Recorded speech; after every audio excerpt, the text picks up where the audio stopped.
e abençoe a vida de cada um dos lavradores, dos semeadores, em nome de Jesus. Talvez você esteja acostumado a ver esse rapaz aqui, ali. Está naquele lugarzinho lá, na bateria, dentro daquele aquário lá, não é um peixe, mas vive no aquário, né? E nos abençoa, tem nos abençoado ao longo de tantos anos, através do dom da unção que Deus tem colocado na sua vida, mas lá naquele lugar. Mas hoje você vai ter o privilégio de ser abençoado pelo Senhor, pela vida dele, não só lá, mas aqui nessa posição também. Deus abençoe a sua vida através da vida do pastor Rômulo, em nome de Jesus. Amém, glória a Deus. Glória a Deus. A galera tá o quê? Tá com frio, tá com sono, tá com fome? Glória a Deus. Aí tá melhorando. Gente, hoje eu quero agradecer a Deus, né, por estar subindo nesse altar aqui, usando desse púlpito para trazer a palavra dele a vocês, né?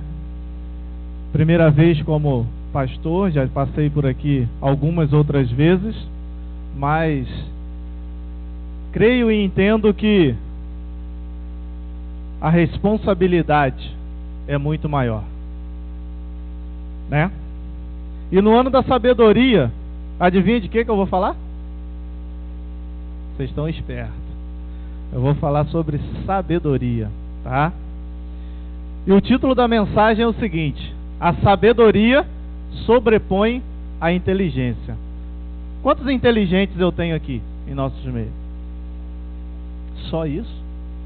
Não, tem mais. Tem gente que está com vergonha aí de falar que é inteligente.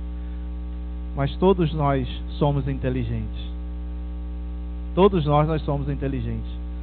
Porque tanto a inteligência quanto a sabedoria, ela é dada por Deus. Tem só uma pequena diferença que a gente vai ver hoje sobre a sabedoria e sobre a inteligência, tá? Eu fui estudar um pouquinho sobre essa questão de sabedoria e inteligência, e eu achei lá que a definição da sabedoria é um grande fundo de conhecimento, saber, qualidade de saber, prudência e razão. E a definição de inteligência é um conjunto de todas as faculdades intelectuais, memória, imaginação, juízo e raciocínio. Aí você pode falar assim, mas o que você está falando, cara? Eu estou falando para você que essas duas coisas andam bem pertinhos. Mas tem uma vírgula que separa. Tem uma vírgula que dá toda a diferença entre uma e outra. A começar pelo seguinte: o sábio. O sábio, ele é um camarada que ele é muito manso, ele tem um domínio próprio, ele tem uma coisa bem diferente quando você vai conversar com ele, quando você vai pedir um aconselhamento a ele, é totalmente diferente. Ele vai pensar, ele vai analisar toda a sua história que você está contando para ele, e ele vai te dar um conselho. Já o inteligente, se você for parar para conversar com ele, na maioria das vezes, tá? Isso aí eu aplico aquela frase que toda regra tem sua exceção, mas eu posso arriscar aqui que 99% dos inteligentes, dos intelectuais, eles são prepotentes e soberbos. Sabe por quê? Eles se acham dono da verdade. Mas o dono da verdade só teve um camarada que é incontestável. A sabedoria dele é incontestável. Sabe por quê? Ele não ganhou a sabedoria. Ele é a sabedoria, né? Jesus, ele é a sabedoria. Lá em João 10:30, confirma isso pra gente. Eu e o Pai somos um. Se a sabedoria vem do Pai, ele e o Pai é um, ele é a sabedoria. Então seria uma covardia eu falar assim, não, porque vamos o nosso espelho de discípulo, né? A nossa imagem que a gente busca é Jesus. Porém, muitos utilizam assim, poxa, mas para Jesus foi mole. Para Jesus foi fácil. Ele era assim com o Pai. E está faltando o quê? Para eu e você ser assim com o Pai. Hoje nós temos livre acesso. Hoje, eu e você podemos ser um com o Pai. Já ouvimos falar sobre um outro camarada aqui, que ele ganhou sabedoria, né? Quem é? Salomão. Salomão, ele ganhou sabedoria através de um ato que ele fez. Ele ganhou sabedoria. Salomão, um homem muito jovem, começou a reinar, herdou o trono do seu pai Davi e começou a fazer muitas coisas. Existia uma promessa na vida dele, que era a promessa de herdar o reino do seu pai, reinar e ainda fazer um templo, fazer o tabernáculo. Essa era a promessa dele. E durante aproximadamente 2 anos, 2 anos e meio do seu reinado, ele teve muita luta, ele teve muita luta mesmo no sentido figurado. Ele teve algumas batalhas. Só que o seu pai sempre falou para ele que para construir o templo era necessário reinar, era necessário governar de forma diferente. Davi foi um homem segundo o coração de Deus, porém foi um homem que fez muita guerra. Durante 40 anos que reinou com o quê? Com guerra, com sangue. Ali ninguém tirava farinha. Ali era um negócio tranquilo, mas de um raio de aproximadamente 2.000 quilômetros, esse homem batalhava, esse homem guerreava. Desde mesmo de ser rei, mesmo antes de ser rei, ele já batalhava, ele já guerreava em favor de Saul, né? E existe mais algum bocado de homens sábios na Bíblia, né? Vocês sabiam que Daniel foi um homem muito sábio? Vocês sabiam que Abraão foi sábio? Como assim? Abraão, ele poderia ter sido muito mais sábio.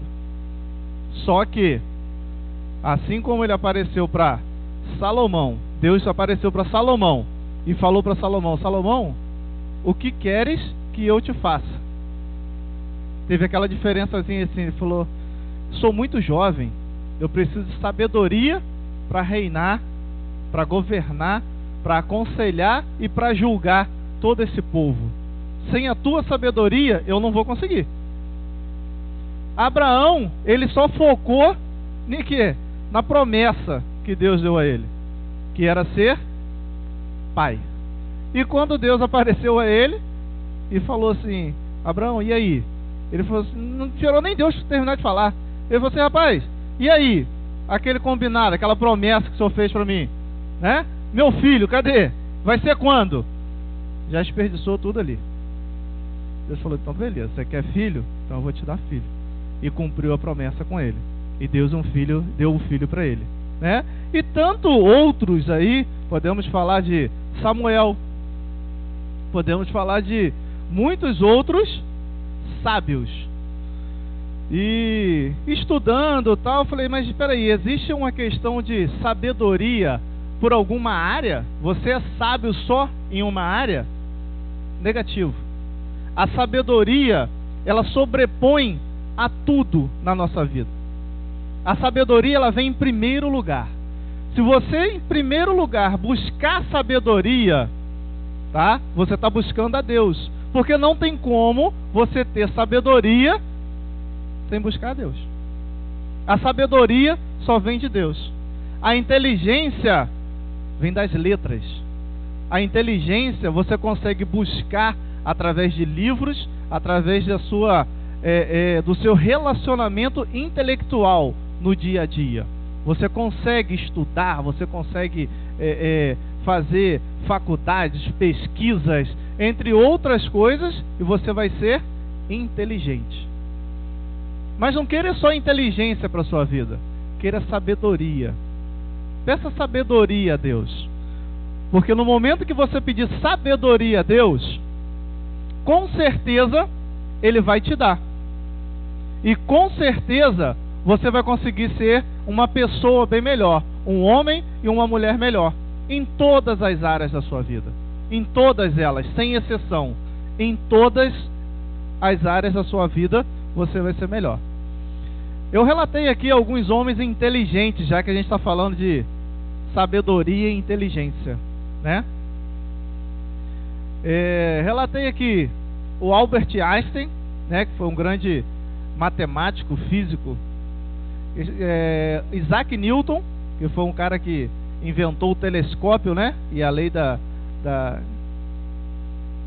gravidade. E o Thomas Edison fez a lâmpada, o fonógrafo, o telégrafo, tantas outras coisas. Podemos falar que essas pessoas foram sábias? Quem acha aqui que esses caras foram sábios? Não foram sábios? Mas eles ajudaram a gente até hoje. Se não fosse aí esse camarada aqui, Thomas Edison, a gente não estaria aqui, ó, com luz. A gente estaria sem luz. Mas realmente esses homens, eles foram inteligentes e não usaram essa inteligência a favor de Deus. Eles usaram em favor da humanidade. Essa é a diferença. Você ser inteligente, você vai ajudar, você pode marcar, porque esses homens aqui marcaram gerações e gerações e gerações através da sua inteligência, através das suas descobertas, das suas invenções, tá? Eles nos ajudaram e vão continuar ajudando enquanto existir mundo. Só que eu não quero ser um homem para me ajudar somente a humanidade. Eu quero ser um homem para me trabalhar em favor do reino. E eu só vou conseguir trabalhar em favor do reino com sabedoria. Com sabedoria eu vou conseguir trabalhar em favor do reino. E hoje eu quero falar sobre um cara aqui que ele trabalhou muito e muito e muito em favor do reino. Só que na mesma proporção que esse cara trabalhou em favor do reino, é a proporção que as pessoas conhecem ele. Quantos aqui já ouviram falar de Bezalel ou Bezaleel?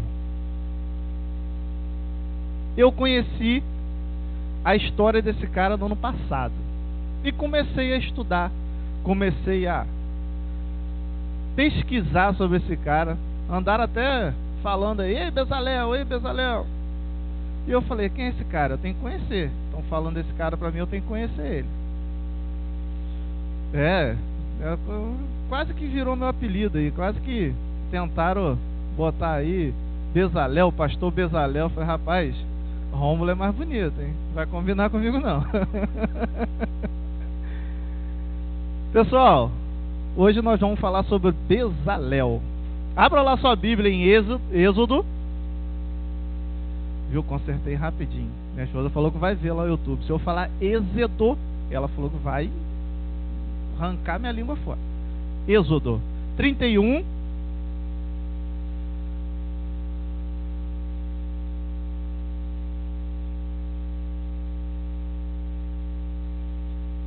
Só o versículo, a partir do versículo 2. Deixa aberto aí. Bezalel ou Bezaleel, esse homem aí, ele foi chamado pelo nome por Deus. Deus conhecia ele e ele conhecia Deus. Esse homem foi o homem que foi responsável, né? Se a gente trazer para o nosso dia hoje, ele foi o encarregado, ele foi o mestre de obra de todo tabernáculo. Toda a construção do tabernáculo foi esse homem que fez. Todos os utensílios que existiam dentro do tabernáculo, esse homem fez. todo ele. Esse homem conhecia o templo como ninguém. Ele sabia as medidas, ele sabia o que tinha, o que não tinha, o lugar que era, o que não era.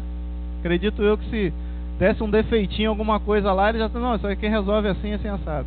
Não, isso aqui resolve daquele jeito ali. Qualquer coisa, Bezalel. Para fazer isso, Bezalel. Chama Bezalel, né? Chama Bezalel. É, igual o posto Ipiranga. Acha o quê? Posto Ipiranga. Lá naquela época, qualquer coisa, eu quero fazer Bezalel. Já ouviu falar? Bezalel. Chama esse cara aí. Mas esse camarada, ele foi um camarada que ele nasceu no palácio de Faraó. Ele viveu um tempo no palácio de Faraó. Ele foi filho de Uri, neto de U, tá? U foi um grande homem, foi um grande, posso dizer, artesão, escultor. Ele era um camarada que fazia as joias para Faraó. Então ele tinha habilidade. E com isso, ele foi crescendo ali no reino, foi crescendo e foi aprendendo essa profissão de artesão junto com seu avô, né? E com seu pai também, que trabalhava lá no reino. No reino não, no palácio lá de Faraó. E com o passar do tempo, ele foi adquirindo várias e várias habilidades. Ele era um homem inteligente. Ele conseguia executar várias coisas, tá? E quando jovem, ele entendeu que a vida dele não era no palácio. E no entanto, ele deixou o palácio. Falou para o seu pai, falou para sua mãe, falou para os seus familiares que serviam o Faraó. E ele falou assim, ó, eu não posso mais ficar aqui, porque o meu lugar não é aqui. O meu lugar é lá na tribo de Judá, junto com os meus irmãos, junto com o meu povo. E é para lá que eu vou. E esse homem teve essa atitude de largar tudo. Ele largou todo o conforto que tinha no reino. Ele largou a sua família que tinha lá no palácio e foi ser escravo. Ele foi trabalhar fazendo tijolo para Faraó. Todo o reconhecimento que ele tinha lá dentro do palácio, lá fora como escravo, isso não adiantou de nada. E ali, passar dos anos, ele se tornou um homem, ele formou sua família e assim por diante. E, dando prosseguimento na história, veio o libertador, que foi Moisés, e tirou todo o povo do Egito, e ali ele estava junto, e ele foi junto para lá, tá? E até que um dia Deus levou Moisés ao monte e começou a falar com Moisés de tudo que ele tinha que fazer, de tudo que ele tinha que todas as coisas que ele tinha que executar para o Senhor. E contudo, eu imagino que Moisés falou assim: ô Deus, mas peraí, esse monte de coisa eu não sei fazer não, ué. Esse monte de coisa aí não dá para mim não. É muita coisa para mim sozinho fazer. Aí volta lá na sua Bíblia. Ou vamos começar lá na sua Bíblia.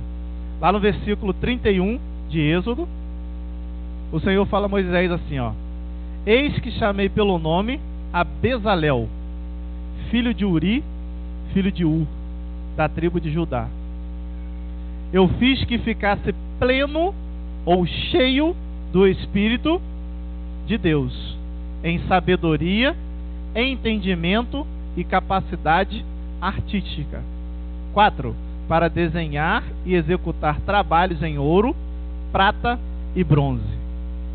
Para trabalhar com arte na escultura de pedras, para entalhar madeira e realizar todo tipo de obra artesanal.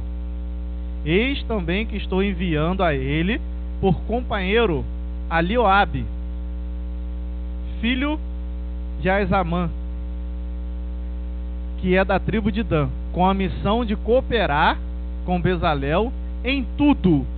Da mesma forma, capacitei todos os artesãos para que executassem tudo quanto tenho orientado-te para realizar. Aí você pode me perguntar assim: mas Rômulo, você já falou, e aonde você quer chegar? Eu não entendi nada até agora do que você está falando.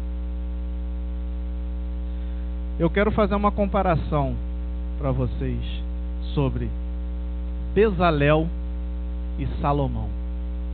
Bezalel foi um homem que ele decidiu a servir a Deus muito antes de Deus o chamar, muito antes de qualquer reconhecimento, muito antes de qualquer promessa.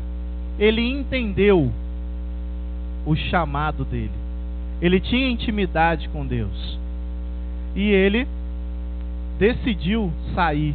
E com essa atitude, ele tocou o coração de Deus. Porque ele ofertou a sua vida. Ele ofertou todo o seu conforto. Ele abriu mão de tudo aquilo que ele tinha, simplesmente para servir a Deus. Ou você acha que ele achou que era mais legal ser escravo? Ele achou que era legal brincar com lama para fazer tijolo? Eu acho que não, né? Eu acho que essa teoria aí a gente já pode eliminar essa teoria. Já Salomão, ele foi um homem que ele já tinha uma promessa. Salomão, ele tinha uma promessa de reinar, de governar no lugar do seu pai e, acima de tudo, fazer o templo. O templo que iria abrigar, ou armazenar, ou guardar a Arca da Aliança. E por isso, Salomão pediu sabedoria a Deus, né? Posso dizer que Salomão, ele não era um homem que ele já era munido de sabedoria. Ele tocou também o coração de Deus, né? E Deus lhe concedeu um pedido, né? Não vamos imaginar aí que Deus seja aquele da lâmpada, não, mas Deus concedeu o pedido a Salomão. E Salomão, ele pediu sabedoria. Aí você pode perguntar assim: poxa, mas aí Salomão foi sábio, porque ele pediu sabedoria. Não, Salomão, ele estava se vendo em uma situação aonde ele não estava quase sem saída já, porque ele já tinha 2 anos de reinado e ele não estava conseguindo cumprir o propósito. Ele estava ali meio perdido e as pessoas procurando ele, e ele meio que perdendo a rédea. E em um dado momento ele decidiu, falou: não posso continuar assim, porque se eu continuar assim, o que vai acontecer é guerra, conforme eu vi toda guerra do meu pai, né? Toda num contexto geral, porque ele não era velho. A Bíblia relata que ele era jovem, um homem moço, né? Então, foi aonde ele pediu sabedoria a Deus. E através disso daí, Deus concedeu a sabedoria. Por quê? Porque Deus falou assim: rapaz, não tem quando a gente... quem é pai aí sabe disso. Você vai ali, você fala assim: filho, você pede, o que você quer? Na verdade, você já sabe o que seu filho quer. Você só está dando uma oportunidade dele pedir. É verdade ou não é? E muitas das vezes você já sabe qual é a resposta dele. Não é verdade? Aí ele vai falar assim: ah, você quer... Fala o que você quer. Assim, ele vai falar assim: ah, no meu caso eu tenho um rapazinho lá que você quer o quê? Na maioria das vezes você pode contar que ele vai te pedir um doce. Ó, fala baixinho para ele não escutar. Ele vai pedir um doce. Quero um chiclete, quero um sorvete, quero alguma coisa assim. Fala assim: ah, então tá bom, eu vou te dar. E foi assim que Deus fez com Salomão. Salomão deu oportunidade para ele poder. Deus deu oportunidade para Salomão. Salomão pediu sabedoria. Aí Deus fez igual a gente, assim: então tá bom, já que você pediu isso, eu vou te dar isso. Aí Deus falou assim: rapaz, porque você pediu sabedoria e não pediu nada para você, eu vou te dar riqueza, vou te dar honra e vou te dar tudo aquilo que você precisa para governar. Mas com um propósito. Para quê? Para a construção do templo. A sabedoria de Salomão foi com esse propósito, para a construção do templo. É ou não é verdade? Quem concorda comigo aí? Salomão, ele não era um homem de habilidades, assim como Bezalel era um homem de habilidades.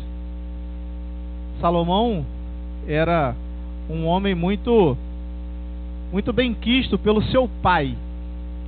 Ele era um homem que ele já tinha, posso dizer, fama, posso dizer, conceito, através de seu pai, por herança do seu pai, né? Então, foi aonde ele conseguiu governar por um tempo, foi aonde ele conseguiu lidar com várias situações. Ele teve que guerrear um pouco, até mesmo com seus irmãos, com a sua própria família, porque ele não era o herdeiro vamos dizer assim, da vez, né? Ele tinha outros irmãos mais velhos do que ele, que iam herdar na frente dele. Só que a promessa foi dada para ele. E depois que Deus deu a sabedoria para ele, ele conseguiu reinar sem fazer uma guerra, sem matar ninguém, através da sabedoria. Através da sabedoria.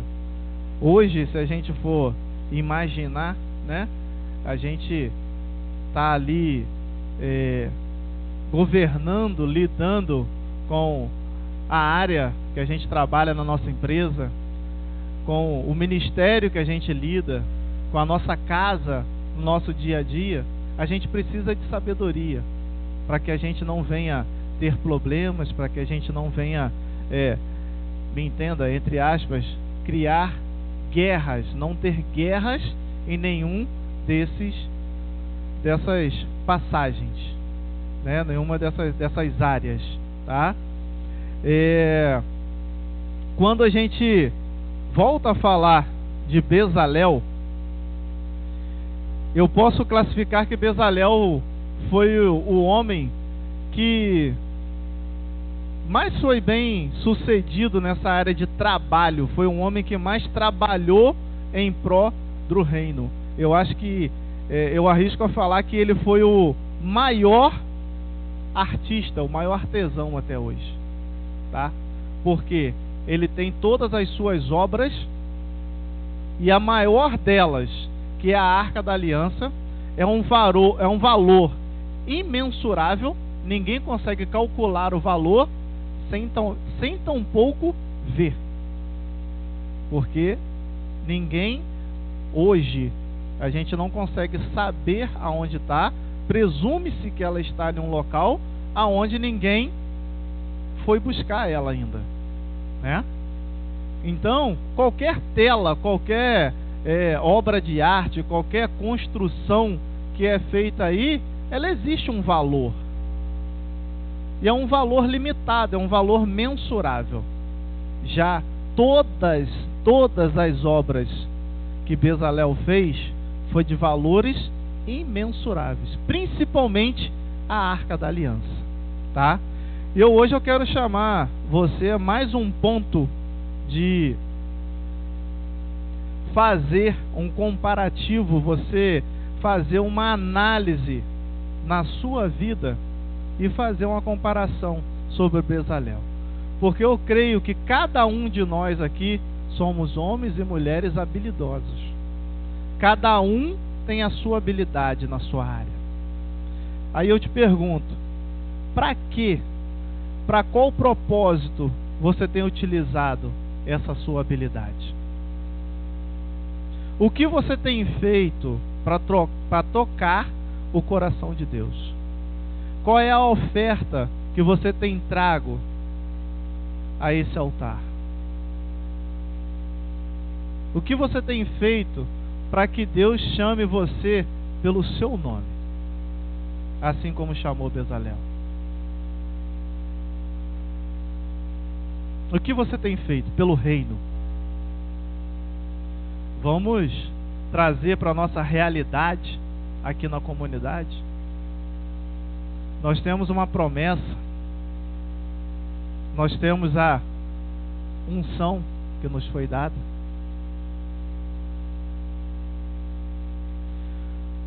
Arrisco a falar, arrisco não, eu tenho certeza em falar que nós já temos o Moisés. Deus já levantou o Moisés desse lugar, ao qual Deus tem falado ao coração dele. Deus já tem levantado o Bezalel desse lugar, que é o homem que realiza aquilo que é falado com ele. E vocês lembram que eu li aqui no versículo 6: e estou enviando a ele por companheiro a Oliabe, para que a obra de Deus ela prospere nesse lugar. Está faltando os ajudantes de Bezalel. Está faltando alguns Bezalel acordar. Está faltando alguns Aiolab, como aí? Como é que é? A Oliabe acordar, despertar. Porque a promessa já foi dada, a unção já foi dada. Agora falta eu e você fazer uma entrega, a entrega a qual eu e você até hoje nós não fizemos. Falta eu e você utilizar da nossa habilidade, seja ela intelectual, seja ela de mão de obra, seja ela qual for, mas está faltando a gente concentrar essa força para que a promessa de Deus se cumpra. Ela pode tardar, mas falhar nunca. A gente pode sofrer com o tempo, a gente pode sofrer com a força dos nossos braços, mas tudo isso é só por um motivo: pela falta de entendimento, pela falta